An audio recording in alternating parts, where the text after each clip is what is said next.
फिर शुरू कर देता।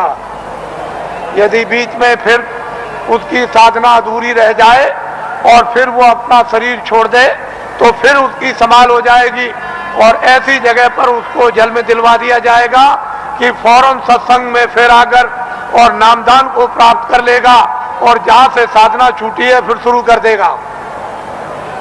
वहां तक के लिए उसको कोई मुश्किल नहीं पड़ेगी।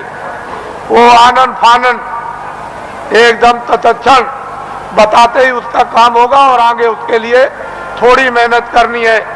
इस तरह से जीवों की नामदान देने के बाद संभाल हर तरह से होती रहती है, बशर्ते यह है कि आप कोई बुरा काम न करें, किसी का आप कत्ल न करें, हिंसा न करें, कोई चोरी न करें, डकैती न करें, अमानवी काम न करें। जहां तक हो जाए तहां तक सूझ समझ से इन सब चीजों से बचे रहे और जो गंदगी आपके पास में जमा है वो जल्दी से उसको उतार दिया जाएगा।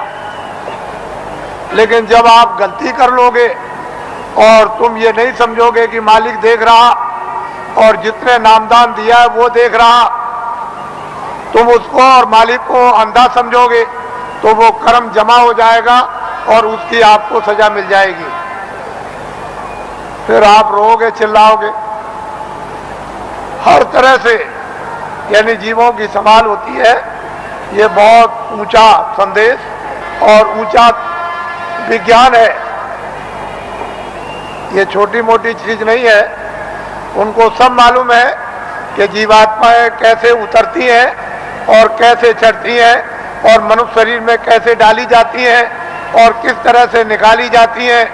फिर ये किन किन योनियों में इनके जाने का हिसाब होता है और उनके तार यानी उनकी डोरियां किस किस तरह की हैं और कौन कौन सी डोरी किस किस योनि में, 84 में या नरकों में या भिन्न भिन्न अलग अलग नरकों में, 4 खानों में, 84 लक्ष योनियों में, ये महात्माओं को सब जैसे आईने के सामने खड़े हो जाओ ऐसे दिखाई देता है। लेकिन अब ये जरूर है कि जब तुम्हारी आंख खराब हो गई तो आप ऐसा समझते हो कि सब अंधे हैं, किसी के आंख होगी ही नहीं, कोई दुनिया को देखता ही नहीं होगा। लेकिन जिसके आंख है वो तो कहता है सूरज है, चंद्रमा है, ये मकान दिखाई देता है, ये जमीन दिखाई देती है। पर सूर आदमी को क्या होगा, उसको क्या दिखाई देगा? इसलिए जगत अंधा हो गया है और बहरा हो गया। वो महात्माओं को पहचान नहीं पाता, समझ नहीं पाता। उसके पास समझने की बुद्धि नहीं और आंख अंधी हो गई तो कैसे पहचाने? कहीं अगर उसको हाथ में आंख हो गई होती, वो दिव्य नेत्र ज्ञान चक्षु खुल गया होता, तब तो उस नूर में, उस प्रकाश में पहचान लेता। तो हिंदुओं और मुसलमानों और सिखों और ईसाइयों, ये जाति दौलत, ये जन्म जात की संपत्ति महात्मा फकीरों के पास सबकी है। जो भी इच्छा करे, हिंदू, मुसलमान, सिख, ईसाई, वो महात्माओं के पास जाकर के इस दौलत को ले आए, इस संपत्ति को ले ले। ये सबकी है, किसी एक की नहीं है। और जो इसमें भाव भक्ति करेगा उसको ये दौलत मिल जाएगी। भक्ति नाम किसका है? आज्ञा का पालन, और कोई भक्ति नहीं। भक्ति नाम कोई तस्वीर देखने का नहीं। तुमने मंदिर में मूर्त देख ली तो इसका नाम भक्ति नहीं, या तुमने गाना गा लिया, कोई प्रार्थना कर ली, इसका नाम भक्ति नहीं। जो महापुरुष आदेश दे उसका तुम पालन प्यार से करो, इसको कहते हैं भक्ति। यह है भक्ति।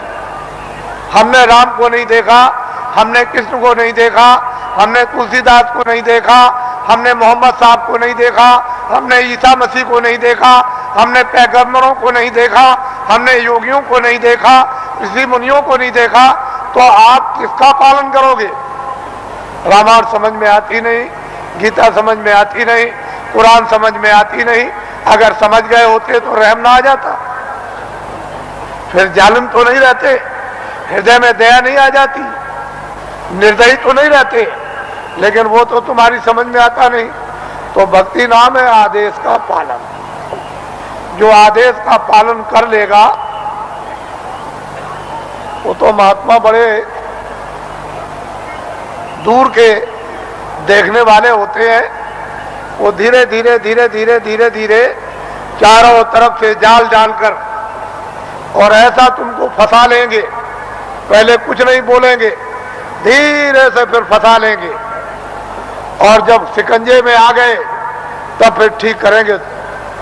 वो बड़े होशियार होते हैं, वो इस तरह से ठीक करते हैं जैसे एक भृंगी एक झींगुर को पकड़ते ही फौरन उसने मूंछ काट डाली बिल्कुल, और टांग काट दी, उसके पर को काट दिया और बिल्कुल उसको संपुट कर दिया कि अब ना उड़ सकता है न चल सकता, बिल्कुल करके बराबर कर दिया उसको एकदम, और उसको पकड़ लिया और ले गया और छेद पर अंदर की तरफ सुराग में बैठा दिया, और दरवाजे पर बैठ करके भृंगी बस फिर आवाज देता है 24 घंटे। जब उसने भृंगी ने आवाज दिया 24 घंटे के अंदर, तो उसने अपनी सारी शक्ति को झींगुर में भर दिया।